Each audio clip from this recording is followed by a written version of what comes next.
Halo Seda, semangat pagi. Selamat datang kembali di rumah kami, SM Family Channel Housewife Real Life.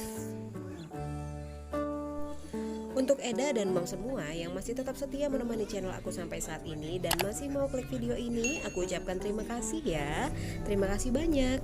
Dan untuk yang baru pertama sekali hadir di sini, aku ucapkan terima kasih juga. Jangan lupa tekan tombol like, share, dan subscribe. Jangan lupa hidupkan juga tombol lonceng notifikasinya supaya Eda tetap update terus informasi seputar ibu rumah tangga, SM Family Channel Housewife Real Life. Nah, Eda dan Mom semua, hari ini aku akan membagikan cerita sedikit pengalamanku tentang proses tahapan aku ke rumah sakit. Ini sekitar 1 bulan lalu, sebenarnya videonya sudah 1,5 bulan lebih, kurang lebih ya. Cuman dengan alasan tertentu aku baru bisa sharing hari ini. Jadi ini adalah cerita pengalamanku kemarin buka KB alias spiral IUD dan memutuskan untuk program hamil anak laki-laki. Mungkin ada pertanyaan di Eda semua, kenapa harus anak laki-laki gitu ya? Kan kamu sudah punya anak, bukannya aku tidak bersyukur sudah punya 2 anak gitu dengan jenis kelamin perempuan. Namun tapi bukan juga ini ya, bukan juga karena tuntutan keluarga harus punya anak laki-laki gitu, karena kita ini keluarga Batak, bukan seperti itu ya Eda. Namun aku dan suami memang memutuskan untuk program hamil anak ketiga ini laki-laki karena ya kita pengen aja merasakan sensasinya dan kebahagiaannya itu semakin lengkap gitu dengan adanya anak laki-laki di rumah tangga kita. Nah, setelah aku memutuskan untuk mau hamil anak ketiga, jadi aku bukalah spiral IUD yang dulu sebelumnya pernah aku pasang. Jadi spiral IUD itu aku pasang waktu aku sedang ada di Medan. Nah, sekarang karena aku sudah di Pekanbaru, aku bukanya di sini aja. Aku sengaja cari dokter perempuan di rumah sakit langganan aku, di Rumah Sakit Ibu dan Anak Andini. Ini terletak di Jalan Nangka alias di Jalan Tuanku Tambusai, Kota Pekanbaru.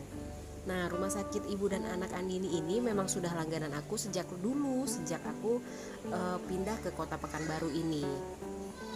Rumah sakitnya nyaman dan yang paling utama adalah aku memang sangat serasi dengan dokter kandungan dan dokter anak di sini.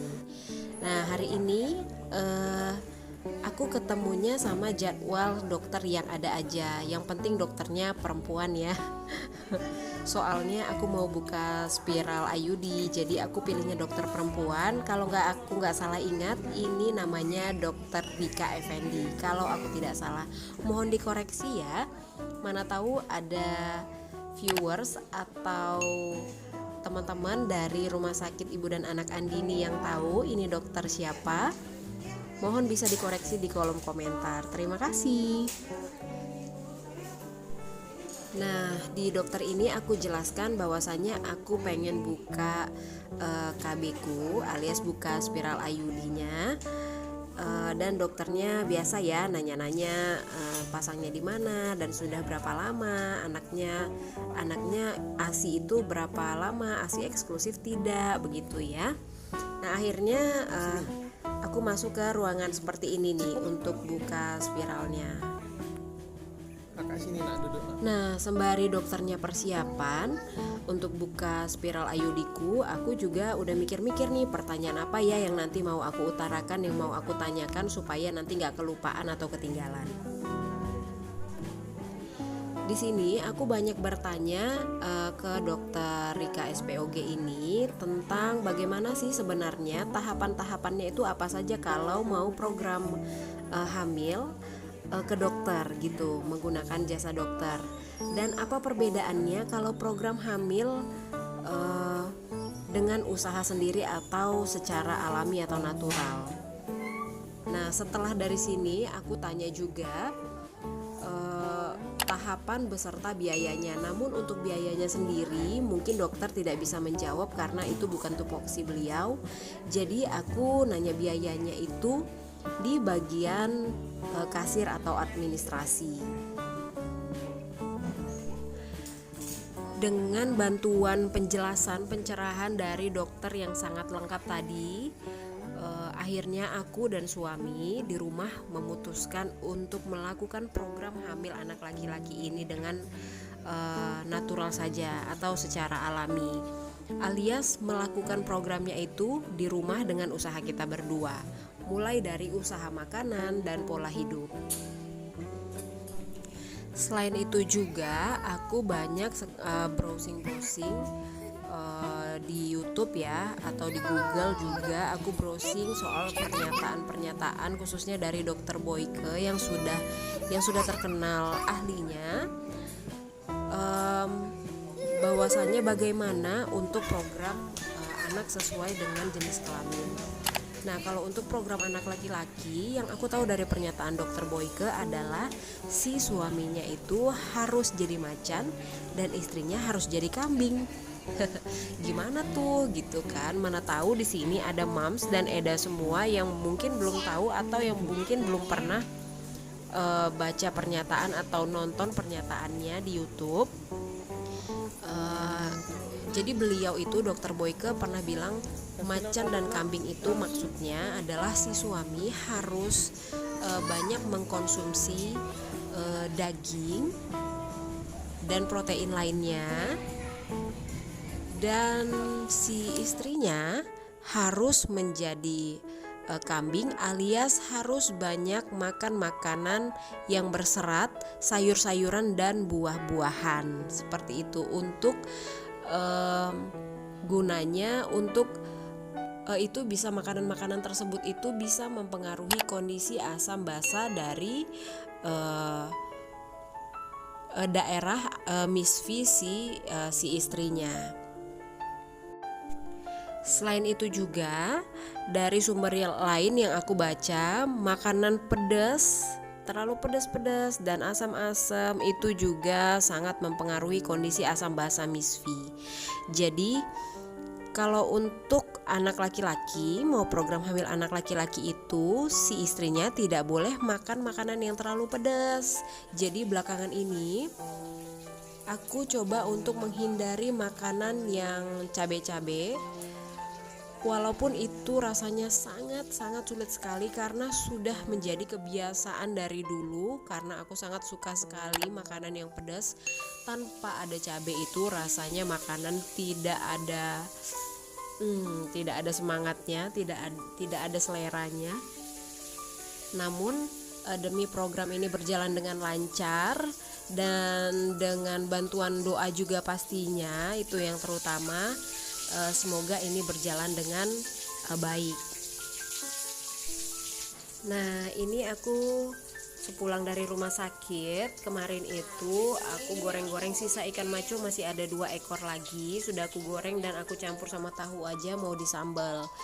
Untuk lauk aku sendiri sebenarnya aku sangat gak bisa menghindari cabai ya, seperti yang aku bilang tadi. Cuma tadi aku sudah goreng lauknya anak-anak yang gak ada cabainya, jadi aku nanti akan makan itu aja. Jadi yang makan sambalnya ini suami aja. Terus ini untuk sayurnya sendiri aku mau bikin capcay. Nah, capcaynya dari sisa sayuran yang ada di kulkas itu ada sayur sawi, wortel, terus ada sisa brokoli juga. Terus aku mau campurkan sama sosis dan telur nantinya. Aku masih punya sosis di freezer satu lagi. Nantinya aku campurkan telur biar makin rame aja. Oh iya, di kesempatan kali ini aku juga pengen titip salam buat teman-teman aku yang ada di Jakarta. Ada Astrid, terus yang ada di Tangerang ada Caca, yang ada di Medan ada Nindita, ada Septi. Ini mereka semua ini sahabat sekaligus keluarga buat aku dan teman aku, berbagi suka duka, teman berdoa bersama, dan yang selalu menyemangati aku hingga sampai saat ini. Sehat terus ya buat kalian semua dan selamat beraktivitas, selamat bekerja, tetap semangat dan jangan lupakan protokol kesehatan supaya kita semua tetap sehat dan ketemu lagi di tahun baru ya. Nah, balik lagi ke cerita soal program hamil anak laki-laki gitu. Ada beberapa teman yang bilang, kamu kok kenapa program sih, kayak gak bersyukur aja.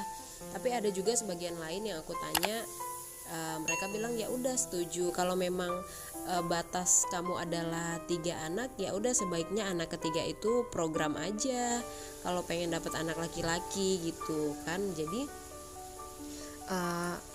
sebenarnya sih aku bukannya tidak bersyukur, kembali lagi ini semua adalah salah satu bentuk usaha sebenarnya, salah satu bentuk usaha untuk punya anak laki-laki jika Tuhan mengizinkan, atau dengan bahasa lainnya jika Tuhan berkenan. Namun jika Tuhan tidak berkenan kan juga aku tidak memaksakan begitu, namun semuanya dijalani dengan usaha dan doa, tidak ada salahnya kan gitu ya. Nah, jadi jika Tuhan berkenan memberikan aku anak laki-laki, ya aku sangat bersyukur. Tapi jika aku masih diberikan anak perempuan lagi, mungkin nantinya ya aku tetap bersyukur juga gitu. Jadi aku tetap menjalani program hamil ini dengan semaksimal mungkin, sebisa aku gitu, sebisa kami berdua bersama suami. Dan puji Tuhan sampai saat ini kami masih tetap konsisten untuk melakukan tahapan-tahapan yang sudah kami baca-baca sebelumnya, yang sudah kami pelajari sedikit-sedikit, termasuk juga dari makanan yang sampai saat ini masih konsisten. Suami masih makan daging-dagingan, dan setiap pagi yang biasanya makan sarapannya roti biasa, roti isi selai, sekarang makannya sandwich gitu, roti isi daging-daging dan sayuran, seperti jadinya seperti burger gitu ya, isi telur, ataupun misalnya aku buatkan telur rebus dan makan roti. Usahanya sampai saat ini sih seperti itu saja, masih usaha yang sewajarnya begitu. Nah, doain ya teman-teman Eda dan Mam semua yang ada di rumah, doain supaya program ini berjalan berhasil dengan baik. Apapun jenis kelaminnya ya tetap kita doakan semuanya yang terbaik, dan semoga aku juga tentunya yang akan hamil dalam keadaan yang sehat dan tetap semangat. Walaupun sebenarnya agak deg-degan juga ya, apalagi di masa-masa seperti ini, di masa-masa virus lagi membahana gini, rasanya sangat rentan untuk ibu-ibu hamil ya. Tapi dengan tetap menjaga kesehatan, makanan, pola hidup, dan menjalankan protokol kesehatan, mudah-mudahan kita semua dalam keadaan yang sehat gitu. Nah, ini capcayku sudah hampir selesai. Tadi bumbu capcaynya itu hanya bawang putih ya, bawang putih aku blender, terus aku tumis-tumis. Lanjut aku masukkan irisan bawang bombay dan irisan tomat. Udah, setelah itu masukkan bertahap yang sayur yang keras-keras ya, mulai dari wortel, abis itu brokoli, sawi, terus terakhir masukin telur. Nah, setelah itu selesai, tinggal dicek rasanya garam, ada lada, ada kaldu jamur, ceki-ceki rasanya. Selesai deh, ini rasanya enak sekali, simple, sangat simple buatnya ya gitu ya, sederhana, nggak lama-lama, dan sehat juga tentunya, rasanya enak dan tentunya istimewa. Nggak usah pakai pengental kuah juga nggak apa-apa, tetap rasanya istimewa dan tampilannya juga cantik. Kalau mau ditambahkan saus tomat atau saus sambal juga boleh, lebih enak loh.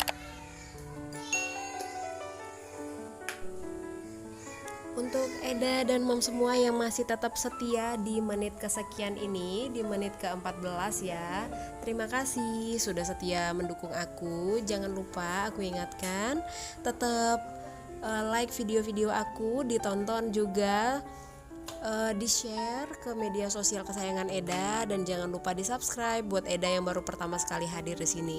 Hidupkan juga tombol lonceng notifikasinya supaya Eda dapat terus updatean informasi terbaru seputar ibu rumah tangga ala SM Family Channel. Nah, ini aku buat malamnya sebelum tidur ya.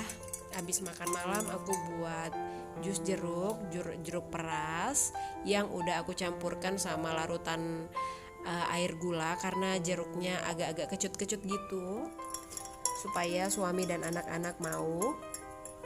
Dan ini jeruknya untuk mereka, buah pirnya untuk aku. Jadi semenjak mulai program aku harus lebih meningkatkan makan buah dan sayuran. Jadi sekarang aku targetin 2 kali lipat makannya begitu.